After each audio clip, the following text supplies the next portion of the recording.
तो प्रधानमंत्री Narendra Modi Washington DC पहुंच चुके हैं। पीएम मोदी को गार्ड ऑफ ऑनर भी इस दौरान दिया गया। होटल के बाहर लोगों की भारी भीड़ यहां पर जुटी नजर आई, जो कि प्रधानमंत्री नरेंद्र मोदी का बेसब्री से इंतजार करते हुए नजर आ रहे थे। महाशक्तियों का ये वो महामिलन है जिस पर आज पूरे विश्व की निगाहें आकर टिक गई हैं, क्योंकि वो डील इस दौरान होंगी, वो समझौते इस दौरान होंगे, वो हस्ताक्षर इस दौरान होंगे जो कि हिंदुस्तान की मजबूती को, उसकी ताकत को उस ऊंचाई पर ले जाएंगे जिसकी उम्मीद यहां पर प्रधानमंत्री नरेंद्र मोदी हमेशा से करते आए हैं। पिछले अपने दौरों के दौरान भी उन्होंने कई अहम समझौते किए हैं, लेकिन क्योंकि ये राजकीय यात्रा है, ये राजकीय दौरा है, इस लिहाज से ये दौरा और भी ज्यादा खास यहां पर हो जाता है।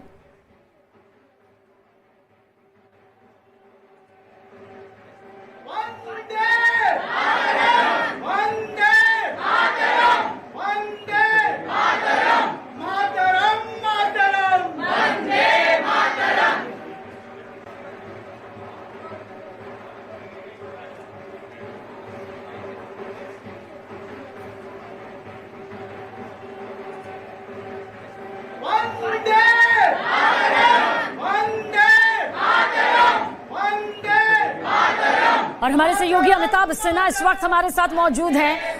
अमिताभ जी, विदेशी जमीन पर जब वंदे मातरम, भारत माता की जय, ये गूंज सुनाई देती है तो यकीनन सीना गर्व से चौड़ा हो जाता है। पूरा मोदीमय तो नजर आ ही रहा है, साथ ही कहा जा सकता है कि अब भारत की वो ऊंचाइयां नजर आने वाली हैं जिसकी उम्मीद हर भारतीय इस वक्त कर रहा है।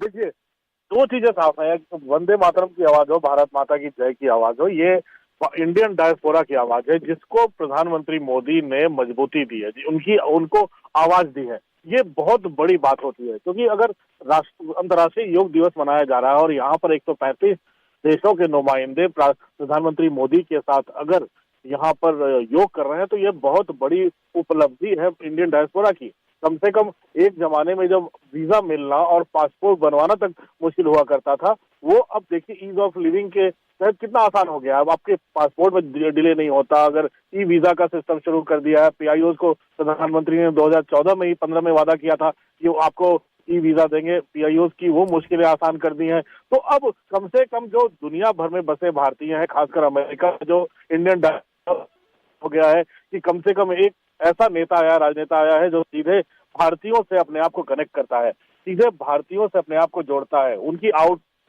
आउटरीच जो है वो जनता के साथ है। वो चाहते हैं, प्रधानमंत्री खुद चाहते हैं जनता उनके साथ जुड़े। प्रधानमंत्री खुद चाहते हैं जनता उनके साथ सेल्फी ले। तभी तो आपने देखा वो हर बारी गाड़ी से उतरकर लोगों के बीच, कि लोगों को न सेल्फी लेने में दिक्कत हो, न उनसे हाथ मिलाने में दिक्कत हो, प्रधानमंत्री को आप टच कर सकते हो। और यही वंदे मातरम का नारा दिखाता है कि कैसे प्रधानमंत्री ने पिछले जो 7-9 साल के कार्यकाल में जितनी अभी अमेरिकी भारतीयों के उत्साह में, उनके गर्व में ज्यादा इजाफा हुआ है। हमारे नीले पासपोर्ट की ताकत और ज्यादा बढ़ती चली गई है। तो ये मायने रखता है प्रधानमंत्री का और भारतीय की जनता का वहां जुटना।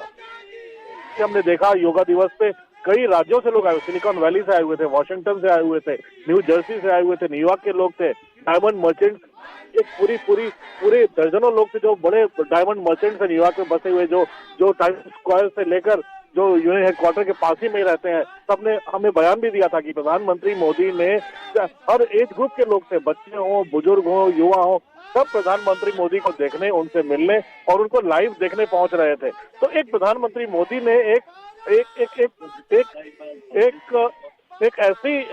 ऐसा जज्बा जगाया है भारतीयों में जो उनको गर्व से वो कह सकते हैं कि हम भारतीय हैं। तभी तो अमेरिका में वंदे मातरम, तभी तो अमेरिका में भारत माता की जय के नारे गूंज रहे हैं। और यही प्रधानमंत्री मोदी की सबसे बड़ी उपलब्धि है कि पूरी दुनिया में भारतीयों को अपनी आवाज दी है, भारत की मान को बढ़ाया है, भारत को ताकत दी है।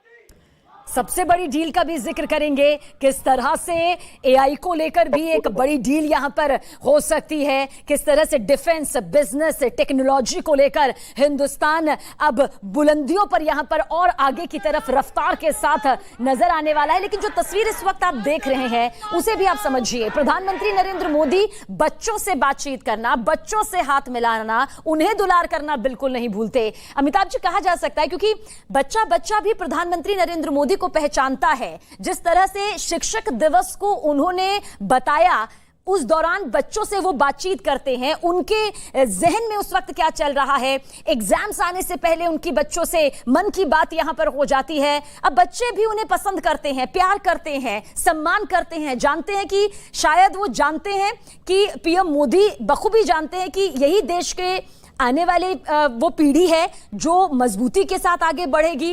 और बच्चे भी जानते हैं कि किस तरह से पीएम मोदी उनकी हर भावना को वो सम्मान देते हैं। बच्चे देश का कल है। बच्चे जो दुनिया के बाहर के देशों में बसे हुए भारतीय मूल के बच्चे हैं, वो भारत का नाम से आगे बढ़ाएंगे। और यही कारण है कि प्रधानमंत्री जो आने वाले कल का निर्माण करने वाले बच्चे हैं, उन बच्चों में भी हैं और तभी तमाम बच्चों से मिलते हैं। कल भी एक जैसे ही न्यूयॉर्क में वो होटल पहुंचे थे, एक बच्चा उनकी खुद की बनाई पोर्ट्रेट लेकर सामने खड़ा था उस भीड़ में, और प्रधानमंत्री उसके पास आए, उसके सर पर हाथ रखा, उसके पोर्ट्रेट पर अपने ऑटोग्राफ भी दिया। और वो बच्चा आया था रिचमंड, जो वॉशिंगटन डीसी के से भी से 2 घंटे की दूरी पर है। तो ये मायने रखता है कि प्रधानमंत्री उस भीड़ में भी उन बच्चों के साथ संवाद कर लेते हैं, आंखों से संवाद कर लेते हैं, उनको आशीर्वाद दे देते हैं, उनके साथ चुहल करते हैं। ऑस्ट्रेलिया भी अगर गए थे तो वहां भी वो बच्चों के साथ एक पूरा का पूरा एक झुंड है जो बच्चों का, जो जिसके साथ वो मिल रहे थे। तो ये प्रधानमंत्री की प्रधानमंत्री की ये उपलब्धि है कि अगर चाहे किसी भी आयु का हो, किसी भी वर्ग का हो, चाहे किसी भी संप्रदाय का हो, प्रधानमंत्री यहाँ सबसे मिलने में, सबसे अपनी बातें करने में, सबसे भारत 130 करोड़ भारतीयों की बात करने में प्रधानमंत्री कभी पीछे नहीं रहते। और यही भारतीयों को भी ताकत देता है और प्रधानमंत्री मोदी की भी वही ताकत है। तो देखिए अब किस तरह से आगे और भी ज्यादा भव्य तस्वीरें निकलकर सामने आने वाली है। वॉशिंगटन डीसी में प्रधानमंत्री नरेंद्र मोदी का भव्य स्वागत किया गया, गार्ड ऑफ ऑनर उन्हें यहां पर दिया गया। भारतीय समुदाय के लोगों के जरिए जो उत्साह हमेशा से नजर आया, एक बार फिर से वही कुछ विदेशी जमी से वंदे मातरम के जरिए भारत माता की जय के नारे के साथ में भी नजर आया है। तो मोदीमय फिलहाल इस वक्त पूरी तस्वीर इसलिए भी नजर आ रही है क्योंकि प्रधानमंत्री नरेंद्र मोदी इससे पहले भी कई बार अमेरिका का दौरा कर चुके हैं, लेकिन क्योंकि ये राजकीय दौरा है, राजकीय यात्रा है, इसलिए बहुत ज्यादा खास हो जाता है क्योंकि अमेरिका ये सिर्फ उस वक्त देता है न्योते के तौर पर, निमंत्रण के तौर पर, जो कि उसका सबसे ज्यादा निकटतम होता है, यानी कि सबसे ज्यादा करीबी। तो वॉशिंगटन में प्रधानमंत्री नरेंद्र मोदी का भव्य स्वागत तो किया ही गया है। कल यूएस संसद को संबोधित भी प्रधानमंत्री नरेंद्र मोदी करेंगे और ये भारत के लिए गौरव गाथा इसलिए हो जाती है क्यों आजादी के बाद प्रधानमंत्री नरेंद्र मोदी ऐसे पहले भारतीय प्रधानमंत्री हैं जो कि अमेरिकी कांग्रेस के दोनों सदनों को यहां पर संबोधित करते हुए नजर आएंगे दूसरी बार। अमिताभ जी, क्या कुछ कहा जा सकता है? बहुत सी अभी भव्य तस्वीरें नजर आने वाली हैं जो कि सुनहरे पन्नों पर भी लिखी जाएंगी और भविष्य की मजबूत तस्वीर की तस्दीक करती नजर आएंगी। देखिए, अमेरिकन को हमेशा कहा जा सकता है बड़े हार्ड बार्गेनर्स होते हैं। अमेरिका काफी बिजनेस हो चाहे किसी भी में हो, अमेरिका काफी हार्ड बार्गेन करता है। लेकिन प्रधानमंत्री अगर आंख में आंख मिलाकर बात कर रहे हैं, अगर बराबरी पे बात कर रहे हैं, तो ये दिखाता है कि वो दुनिया के सबसे शक्तिशाली देश हैं, सबसे आर्थिक सुपर पावर है, नंबर 1 है। लेकिन भारत भी अब दुनिया की 5वीं बन चुका है। सारी सीढ़ियां चढ़ता हुआ कोरोना के बाद का भारत अब दुनिया की 5वीं सबसे बड़ी आर्थिक महाशक्ति है।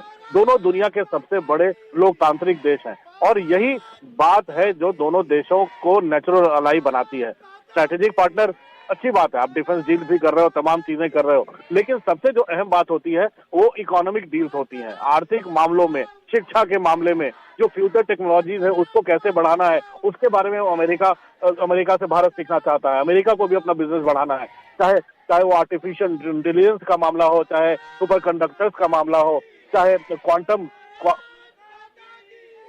टेक्नोलॉजी का मामला हो। ये तमाम चीजें ऐसी हैं जिसको लेकर प्रधानमंत्री इस बार अमेरिकी उद्योगपतियों से ही बात करेंगे, अमेरिकी सरकार से ही बात करेंगे। और मुझे लगता है भारत नेचुरल लड़ाई है तो अमेरिका भी अब थोड़ा सा नरम पड़ता जा रहा है, क्योंकि शी जिनपिंग को लेकर जो वाद विवाद चल रहा है,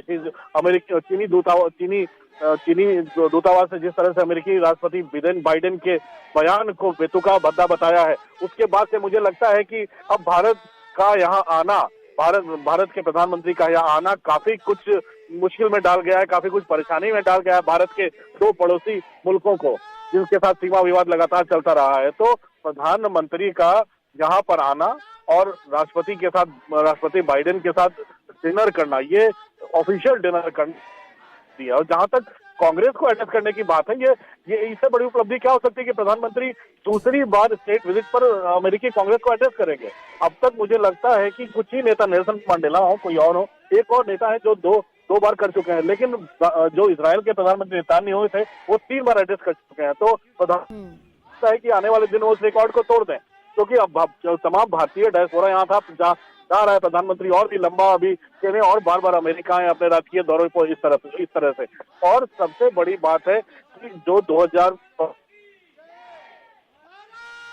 डिनर दिया था वहां पे राष्ट्रपति ने, उस डिनर को लेकर जितना उत्साह था, जिस तरह से लोग उस समय तत्कालीन राष्ट्रपति, अमेरिका के राष्ट्रपति को रिक्वेस्ट कर रहे थे कि हमें वहां आने का मौका दिया जाए, कुछ उसी तरह का माहौल इस बार प्रधानमंत्री मोदी के साथ हो रहे स्टेट में है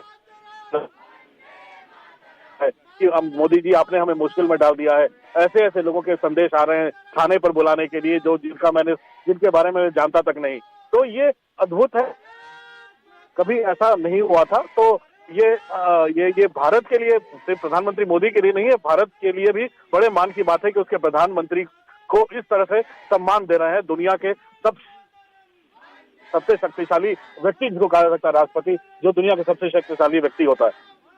तो हिंदुस्तान को सर्वश्रेष्ठ सम्मान देखिए किस तरह से बदलते वक्त के साथ मिलता गया है। हिंदुस्तान हमेशा से सम्मानजनक रहा है, हमारी संस्कृति, हमारी परंपरा, हमारी नीतियां हमेशा मदद करने वाली रही हैं। और शायद यही वजह है कि जब कोरोना जैसी महामारी आई तो हिंदुस्तान ने न सिर्फ हिंदुस्तानियों को मुकाबला करना सिखाया, हर बुरे दौर में साथ दिया, बल्कि हमने पड़ोसी देशों का, विदेशी मुल्कों का भी उतनी ही बढ़ चढ़कर मदद करने में अपनी भूमिका निभाई है। और शायद यही वजह है कि जन जन ये जानता है कि हिंदुस्तान की ताकत ने यहां पर बढ़ोतरी अगर की है तो मददगार तौर पर भी हिंदुस्तान की वो छवि निकलकर यहां पर सामने आई है। क्या कुछ अमिताभ जी आप यहां पर कहेंगे, क्योंकि हिंदुस्तान हमेशा एक मददगार देश के तौर पर भी सामने रहा है। उसने अपनी मजबूती का इस्तेमाल सिर्फ खुद की मजबूती के लिए ही नहीं करा है, बल्कि अपने पड़ोसी देशों की मदद के लिए भी आगे आया है। ये भी स्ट्रेटेजी हिंदुस्तान की हमेशा से देखने को मिलती रही है।